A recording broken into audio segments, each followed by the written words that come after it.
ዘይተናስሑ ምዃኖም ዘርኢ ህዝቢ ብጥሜትና ሃለቀ ብፀሓይን ብቁርን እናተወቅዐ ጥዕና ከይረክብ ሕክምና ከይረክብ ተኸልኪሉ ሕዚ እውን ናይ ህዝቢ ትግራይ ጀኖሳይድ ምፍጻም ኣይተቋረፀን ዓለም ሙሉእ ዋጭዋጮም ዝብለሉ ግዜ ሕዚ እውን ንሳቶም ተንፈሰ ይበሉን ስለዚህ ህዝቢ ትግራይ ታዝነብረላ ገዛ ወፂኡ ታዝጥቀመላ መሬት ተሓዲጉ መሬትና በወረርቲ ተታሒዙ ሕዚ እውን ያእኽለና ኣይበሉን ስለዚህ ልብ ክንብል ዘለና ንምንታይ እዮም ከምኡ ዝገብሩ ዘለው ሕዚ ኸንታይ እዮም ደልዮም ኣይፀገሙ እንድዮም መሬትና ዘይገድፉልና ህዝብና ዘይምለስ እዚ ስርዓት ዘለዎ ሓይሊ ብምሉ አንቀሳቅሱ ንህዝቢ ትግራይ ክወግእ ድሕሪት ናይ ሰላም ፕሪቶሪያ ዝገበሮም ምንቅስቃሳት ንርኢ ኣለና ውድባት መስሪቱ ስምረት ይበሃል ሰባ ዓሊሙ ኣዕጢቑ ትግራይ ናይ ምኽባብ ብኩሉ ገጽ ብምዕራብ ብምብራቅ ብኩሉ ገጽ ኩናት ዝፍጠረሉ ኩነታት ናይ መፍጣር መስርሕ ኩሉ ክገብሮ ዝኽእል ነገር ብምሉ እንዳገበረ እዩ ዝኒሄ ኣብዚ እዋን እዚ ስለዚ ኣብ ኩናት ከም ተቐዲም ኢለ ዝገለጽክዎ ኣብ ኩናት ዘሎ መንግስቲ ኣብ ናይ ፕሪቶሪያ ሰላም ዓቂቡ ንቐጻላይ ናይ ሰላም ጻሪ ዝኸይድ ስርዓት ኣይኮነን ስለዚ ዘለና ኩነታት ኣብ ኩናት ዝረአ ኣለና ብዝበለጸ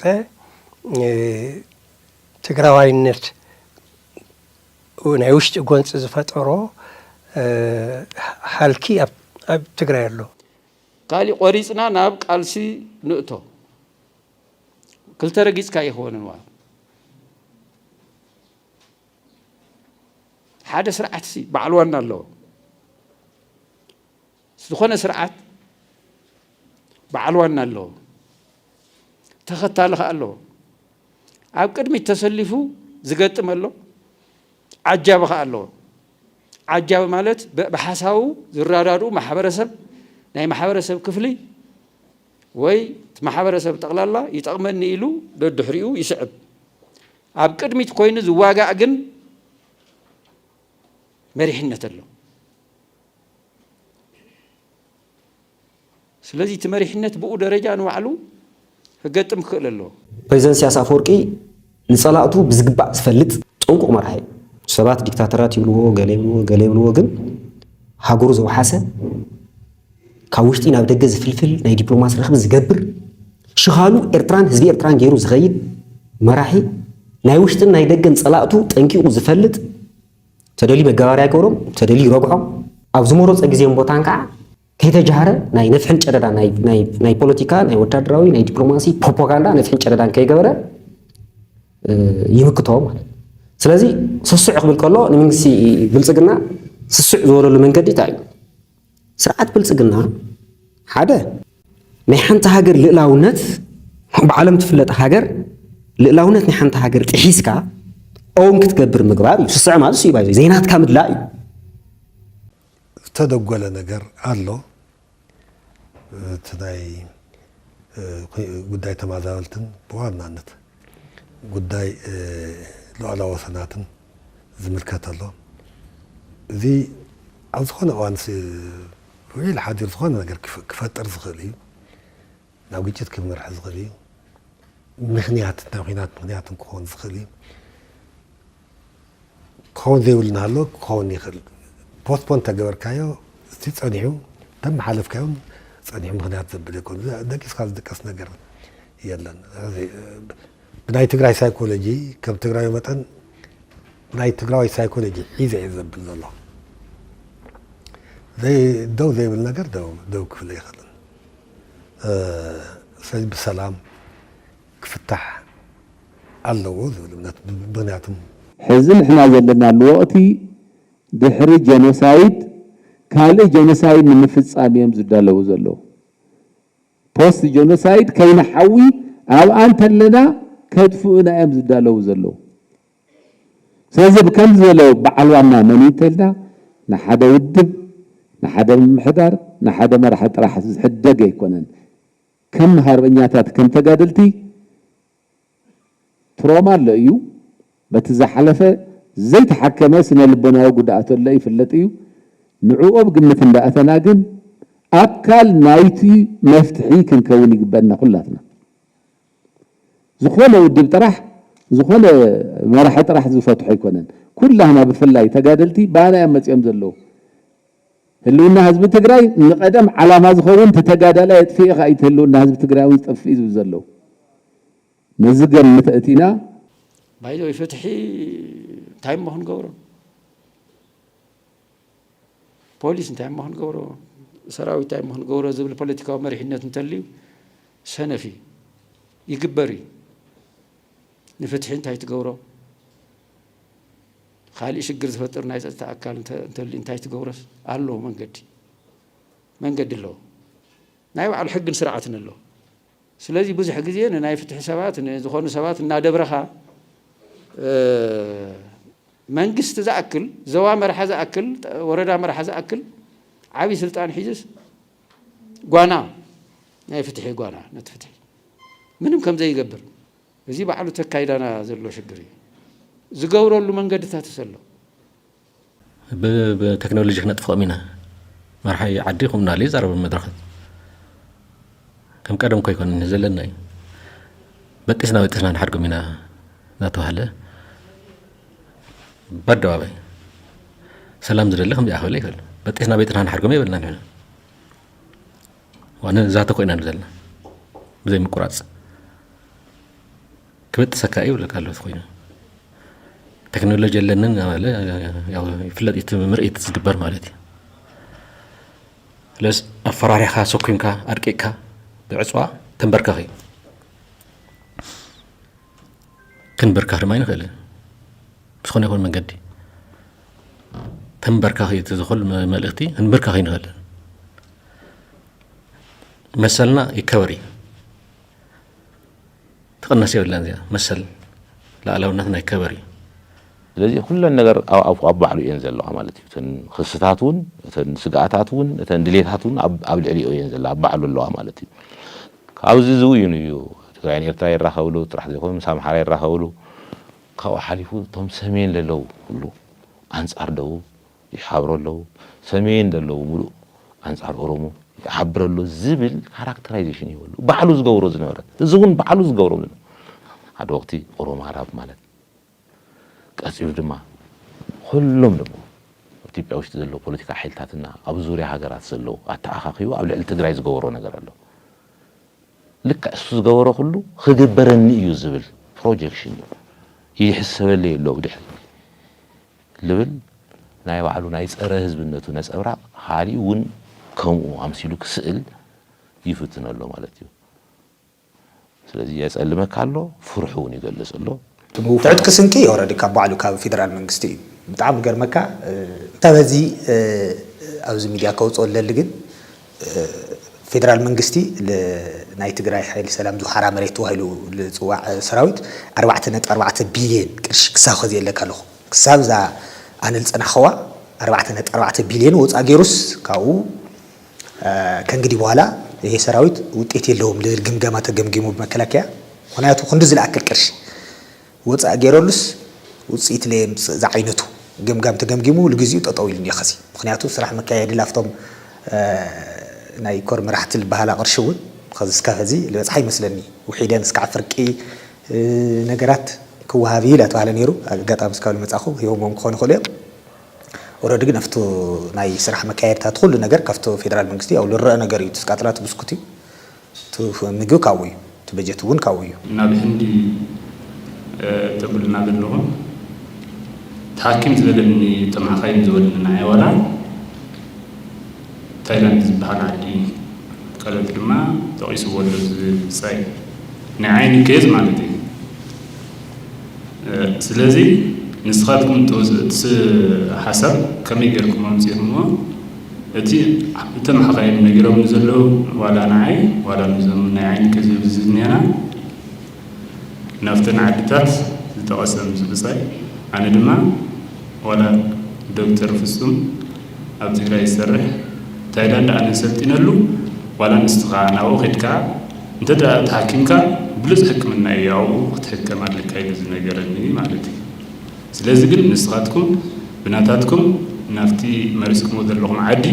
ብምንታይ ዓይነት እዩ ንዓና ናው ኸውን ክኢሉ ስለዚህ ከዚ ኣብ መንጎ ጀነራል ወደን ጥሩን ተስፋይን ብጣዕሚ ሓይለኛ ግጭት እዩ እንታይ ይብለሱ እስኻ ናይ ትግራይ ኣነ ልተሸመሱ ርክብ ህዝብን ሰራዊትን ልብል እዩ ተስፋይ ርክብ ህዝብን ሰራዊትን ኢሉ ሸይሙ ስለዚህ ርክብ ህዝብን ሰራዊትን እየ ኢሉ ክኣትኸሎ ዝኾነ ነገር ምንቅስቃስ ከገብር ከሎ ጀነራል ወደን ጥሩ ኣይደሊ ኖ እስኻ ናብ ጻርቃን ኢኻ ናብ ጻርቃን ኢኻ ጻርቃን ማለት ልሕሰብ ምንቅስቃሳት ናይ ሲቪል ምንቅስቃሳት ልበሃል ንዮ እሱ ልመርሕ እዩ ተዋሂሉ ስለሕሰብ ሙሱ ኢኻ እሱ ከምፅእ ከሎ ኮሚቴ ሙሱ ኢኻ ትስብሰብ እምበር ሙሳይ ከይትስብሰብ ተኸይነ እየ እስኻ መን ኢኻ እስኻ ልብል ንብሉ ኣክል ምፍጣጣት እኒአዎ እቱ ናይ ጥቕሚ ግጭት ግን ብዓብዩ እኒኦ ጥቕማጥቕሚ ከዚ ባዕሎም እቶም ካብ መከላከያ ለምፅዎ ገንዘብ ኣብኡ ለለዉ እቶም ዓንተ ወልወልክካ ተብሎ ዓለወት መራሕቲ ትጥቕሚ ትቕርሺ ለውና ውልቀ ድሌቶም እዮም ለውዕልዎ ማለት ነው። አዲስ አበባ ህዝባዊ እምቢተኝነት እንቅስቃሴው ይነሳል የሚል እምነት ነው ያለኝ። ምክንያቱም ሊሸከመው የማይችለው ግፍና በደል ተሸክሞ የተቀመጠ ህዝብ ነው። የህዝብ የሚያሰጋው ነገር እንደውም ስርዓቱ ሰላምና መረጋጋት በሚገባ ሊያደራጅ የሚችል ሀገራዊ ኃይል ባልተሰበሰበበት ሁኔታ ግጡ እንደወለቀን ስራ ማፍሰስ ቢጀምር ችግር ላይ እንዳንወድቅ ነው የኔ ስጋት እንጂ የአብይ አህመድ መንግስት ጠንካራ ነው፣ በውጭ መንግስታት ድጋፍ የተወሰነ ጊዜ እድሜው ይራዘማል የሚል ስራዬ ፖለቲካ ነው። የተለያዩ ሀገራት መንግስታት እንዴት ተነሱ፣ እንዴት ወደቁ፣ በምን አይነት መንገድ ወደቁ የሚባል የተለያዩ አምባገነኖችን ህይወትን ታሪክም ሳነብ ነው ሳጠና ነው የኖርኩት ያለው ክላሲካል የሆነ እድሜው መጨረሻ ላይ የደረሰ መንግስት በመላው ዓለም ካሉ መንግስታት አንዱ የአብይ መንግስት ነው። አሁን ኣብ ከባቢና እውን ዘይተረጋግአ ኩነታት ዝነበሩ ምስ ጎረባብትና እውን ዝሓሸ ርክብ ህዝብን ህዝቢ ርክብ ዝፈጠርናሉ ስለዚ ኣብቲ ንዓይሚ ዝሓሸ ዝምድናታት ዝሓሸ ሰላም ዝፈጠርናሉ ኩነታት ኣሎ። ስለዚ ፀገም ጥራሕ ኣይኮነን ፀገም ሒዝውን ኣሎ ግን ዘመሓሸናዮም ነገራት እውን ኣሎ እዮም ተስፋ ዝግበረሎም እዚኦም ሒዝካ ንቐፃሊ እውን ንክትጓዓዝ እውን ዕድል ዝህቡ ስለዚ ውድብ ሕወሓት ካብታ ጉባኤ ተካየድ ጀሚሩ ያው ብሓለፈ ክረምቲ ናይ 2016 ክረምቲ ተካየደ ንድሓር ኣብ ከበድ ዝበለ ቃልሲ መፅኢ መጨረሻ እውን ጊዜያዊ ምሕዳሩ መዓላር እዩ ምስ ካልኦት ስትራቴጂክ ዓምታትን ኮይኑ ብሓባር ስርሕሉን ዝወፍረሉን ኩነታት ተፈጢሩ እዩ። ሕዚ እውን ግን ካብቲ ናይ ህልውና ሓደጋ ይወፃና ኣብ ክልል ናይ ህልውና ሓደጋ ኮይና ኢና እዞም ንብሎም ዘለና የነበርኩበትን ቦታ ከአንድ ልደት ተጠርቼ እኔና ጌታቸው እኔ ብቻ ነኝ የማገኘው ጌታቸው ዩዥዋሊ ያው በህግ ይፈልጋል ስለሚባል ለደብረጽዮን ይፈሩ ነበር ማስጠጋ አይ ዶንት ኖ ኮንትራዲክሽናቸው ራሱ ያስቃል። ቢሮ እንዳይመጣ ስብሰባ እንዳይገኝ ፌደራል አስረክብ ይለኛል ይላል። ግን ብዙም አይወደውም እንዲሳተፍ ማይፈልግ ነበር።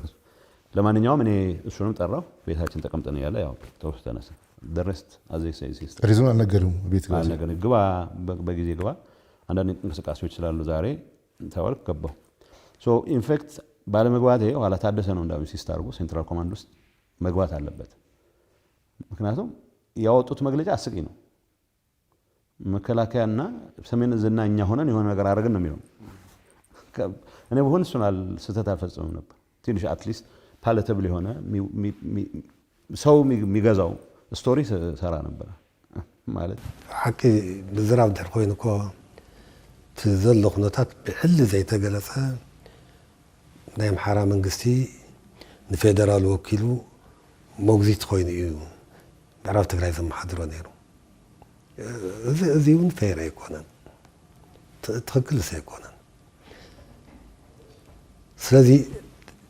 ኣብ ተመዛበልቲ ምብላስ ኣይኮነን ችግር ኣብ ተፋታታይ እዩ። እዚ ሕዚ ደጋጊምና ገሊፅና ኒና تخلي مفتح زقرب تخلي خوانا زول نتلنا جن ستيل نقاشات نقبر زر بيجاور له يسوى تفعل علي دايركت بقى خمزي ناي زي أدخل زي عينت كوني ولد زول نتلنا خمس عين تفلالة إدما أو درر نوريو نعاد كها تصبه سلت صمدو سيقيلو زتفترة أيقونان صمدو واحد سمينا ويانو ون إيو نيد حريت لا أي ملسن صمدو نحت أي ملسن أنا دقف قوة أنا تقام قوة سخا حدا كايو سخا خدكا already صمدو أبلب هزي إيربران أبلب هزي تجراين أتيو أب إلي تجارو برا حس تجراي زي درارو تجراي داعم مجاري أجيرو تسب جوجام مسيو تسب سامرا مسيو تسب زي بلامات أمسيو تسب عفار مسيو تجراي الداخمو إرتراوين الداخمو سميناوين الداخمو كشة درعتو جيرو زجوزون من جد يلن هذا أخيري سلازي صمدو بزينس أرك تبدأ اللي يزدلي توم صمدو يلن فريسي وصمدو حرسة يخونن نجيرك صمدو سيا هز تزري بقى بعتمد حزي قد إمنا زلو يهلون حدا جا خنواز ونخل بهراوي حد الناس إمنا كلاتنا نسمع معلوف نتكهر تحيزنا تعري معنوز خونا حدا جانيا نايسل إزراباتات أو جدنا أب كندب سبات أب حساب تمسريتنا ننا أفن تليون أب حساب تمسريتنا تنحزز اللوانا كم من نمجزين العلي دك أسز خل قداي تفنا قلتنا قداي مريتنا قداي سدرا سواتنا قديمنا تسريحنا زي فتحنا قريلا أما العالم زلو دياسبورا هزبنا أو يستعد زلو هزبنا كم تاخل تشحن 10 أما ختأوان زنور حدنا يدلي زي مالت كلاتنا حدا عينت بوليتيكا والسلالفة ألنا ولا تيكونا السنقون قديفكا تقراين تولي صبب بوليتيكا نيازخوان تقراين تولي مرحا يختبل تخل توانا تحسي تناو تخصون آتي زلو وعلى الفيدرال منغستي تاو علو زي أزفر من منغستي بحد قاس هو حاتي فرمو هالي قد فيدرال منغستي نتا سمع همزلناو بتقصي تحسوا زلو منغستي قدم لهم تفلالي صاغطي ندادي هي مص سباتون كيمصو ኢኮኖሚ እንቅሳስና የትግራይውን ህይወት ከይህልዎ ናይ እግሪ ምትካል ይግበር ነይሩ ናይ ምሕዋይ ግን ታዝነበረትን ክትመውት ድሓር ያው ባንኩን ዶኩላ ገንዘብ ከይህሉ ሰርሑ ከይበልዕ ሰብ ገንዘብ ውፅኡ ከይንቀሳቀስ ከምታ ዕፅዋ ዝነበረታ ኩነታት ቁልፍልፍ ናብ ዘብል ኩነታት ትግራይስ ናፍቲ ዓፅዋን ክባን ናፍቲ እዋን ኩናት ዝነበረቶ ናፍቲ ዓፅዋን ክባን ናይ መታው ባዕሉ ያዝገብራ ዘሎ ፌደራል ሻዕቢያ የገባው ሮኬት ተተኩሶበት ነው እያልኩ የነበረው ውሸቴን ነው እያለ ነው። አሁን እነዛን የተናገራቸውን ነገሮች ሁሉ ዛሬ መጥቶ ውሸቴን ነው ካለ በኋላ ዛሬ ደግሞ ሻዕቢያን በተመለከተ የተናገረውን ነገር እውነት ነው ብሎ የሚቀበል ወይ በሆዱ የሚያስብ ከርሳም ካድሬ ነው፣ አለዛ ደግሞ የአእምሮ ጤንነቱ በእጅጉ የሚያጠራጥር ነሆለል መሆን ይኖርበታል። ምክንያቱም አብይ አህመድ ራሱ እስከዛሬ በማናቸውም ጉዳይ የተናገርኳቸው ነገሮች ሁሉ ውሸት የመሆን እድላቸው እጅግ ከፍተኛ ነው ብሎ በዛኔ ንግግሩ የሻረው የንግግር ብዛት እኮ ቀልድ አይደለም። እኛ ግን የምንጠይቀው ጥያቄ ምንድን ነው? ትላንትም ዛሬም ቀጣፊ እንደሆንክ እናውቃለን። ዛሬ የተናገርከው እውነት አለመሆኑንም እናውቃለን። ምክንያቱም ስትዋሽ ለመጀመሪያ ጊዜ አይደለምና ብለን እንቀጥላለን። እስከዛሬ ከአብይ አህመድ አንደበት እውነት ሊወጣ ይችላል ብሎ ያስብ የነበረ ማንም ሰው ግን ዛሬ የመጨረሻ ፍርዱን ካላገኘ ብዛዕባ 50 ለገለጽ ወጽነስ አነ እንደ ያላላቸው ተውዕለት ባዕሉ ያፍርሱት መንግስቲ መልስና ሐዝውን ቀስ ለበለት ዳፍታና ይቀርም ሐዝ ይዳትሉ መዛኹኩም አጽዋራት ናይ ሀገራት የተለ ይቀርም ሐዝ ለጨፍጨፈና ለጾን ሐዝወር ሐዝውን ያመላክተሉ ያርየለይ አብላ እንهم ግን በምታይ ደረጃ ይኹም ትርለኹም من سكع ما أخذت تقرأ دي قارئ من س نهرهم تلهم معدو بار أوتو سمعت أنكو أبحر راتي اللي من سي مالتي من سي ناس غورفوس كم ما أخذت شاف تقرأيس عرب حجري راتي اللي مالتي ياجني أبحر تور تقارن مالتي إذا بمتايك فتح بمتاي درجة خروجهم ويشوا منهم السبعي إذا زجيت الهلة نارهم هزي نارهم من سي نادم هزي تقلا أجن خوين وون تمورو دا مسلطنيا يركفتولو قدم بتاريخ كم زفلتو ينكح يودو يتعاطق حق يزبحر نير قدم لو تمزي على نسا لو تمزي حق يدو بتمساسال أو تجري أو عدي هاللو وتاي تجري كنا كحلو خناتها تقرد خفلت خلله ساينس أو زمانه من قد تنتينو بتفعل صحفات بناقش صحفات بتقرني يقوم تفعل الحملة بزوج صحفات ده تصحف قرر خلله نازبي نهزبي سفحنا نقعد مع ولا قبر خلله سفحنا الهيك ناي نقعد سرعات خسر خلله نقعد تقول الناس له نقعد تقول لنا أيوة بعلنا بلع زلنا موالي كالي سلازي أوشتنا نتنجر كمان نتموتو نعمدت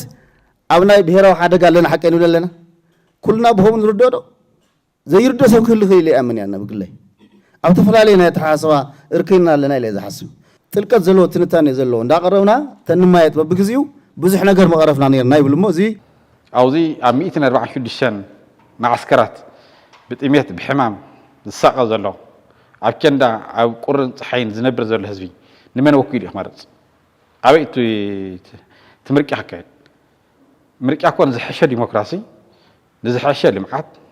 نزحشة ناي ساينس والتكنولوجيا بالصقنا نزحشة محدرها مركي أتقبر حز مرات أتقبر تخانكاس عيو كان كات مرة بصورة أي 5 الكات زمرات هز تقرأ كنبريو أي نبرن أو حتى أو زللو ناي من بار حتى زخون هزبي ناي من بار مسؤول تخاليو بتأميت بحمام زموس زل هزبي كم يقدر كها بزعة أوطت ناي مركح كاري كاليو مركح كاري كالي الكاس خاصي كتزاربس ماني مثل هيوكا بصورة بينا مورال خاهم تقول أو مصدر زل هزبس بزعة مرت أحسن تايم الكتب زجاجنا تودعي هذا أقول من قصتيو هذا من دم حديرنا بعلنا كنا معنا هذا تقرأ حسكاسي زي سبرنا قريلة دلونا تنودينا هنا كن سوا كن هم دكنا هنا بعلنا تسلفنا كم قدمنا هنا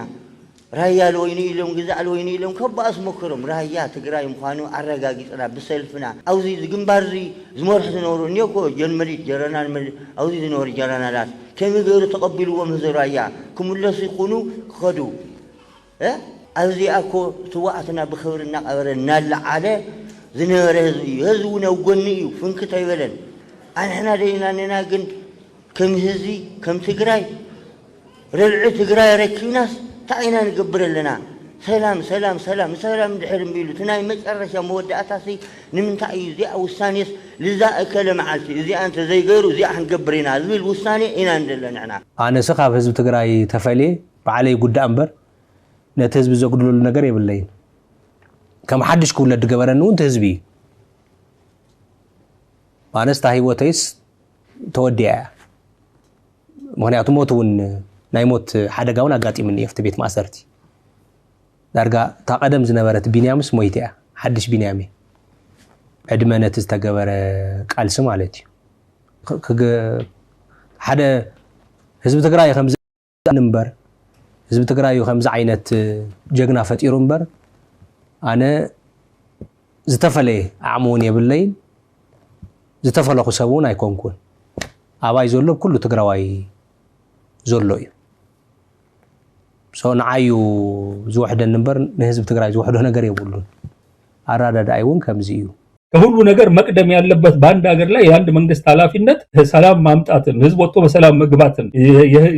የሰው ልጅ ህይወት መጠበቅን የመሳሰሉትን የመንግስት ኃላፊነት ሳይወጣ በኤአይ የተደገፈ ኮላተራል ሳይያዝ ብድር ለወጣቶች በመስጠት በቶሽ የሚቆጠሩትን ወደ ስራ አስገብቶ ሀገሪቷን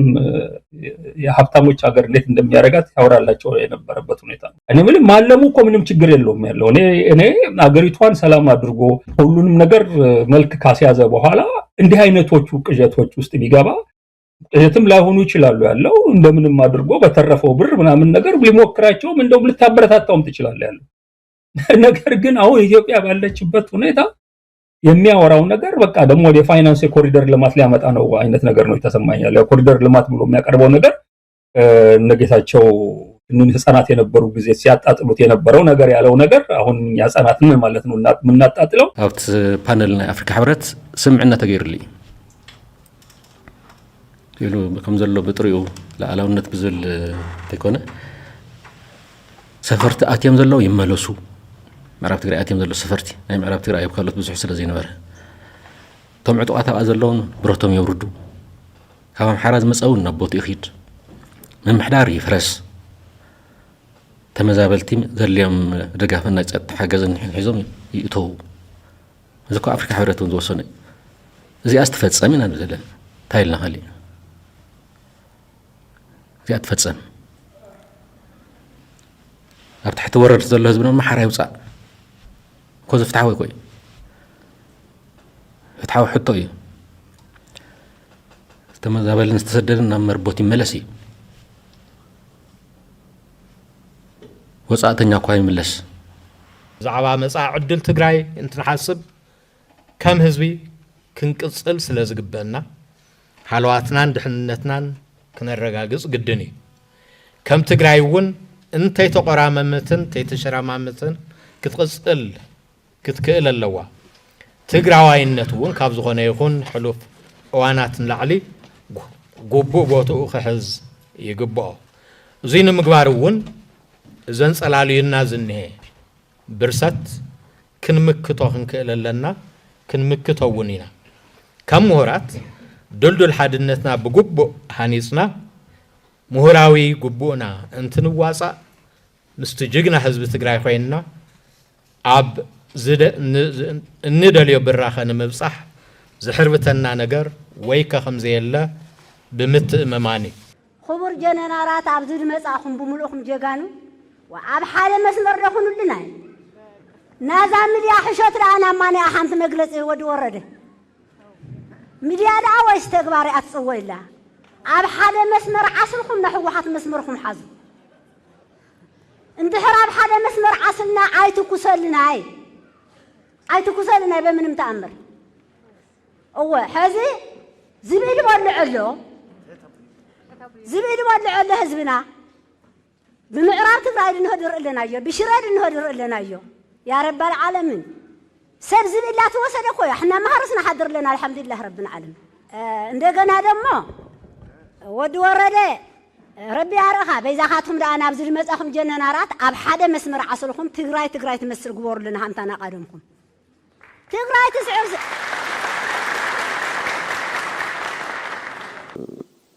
أقسم طرح زي كونس كم بعل عدوا عديقراتن يشرن حويسو أوايتي أفريسو اندستريتات عانيو ماشينيتات زميتو كون مقالة زي عطو إلنا شو تاكتيكاي بزخونة منقد أزينا يونيرنا كم زفلت منتاي بزعتوا كتما كله تفاعت يقبس النبرة حزيون علكو ينمبال وتمكلكل يبل الله ملكتي نشابيا مسراويت إريتريا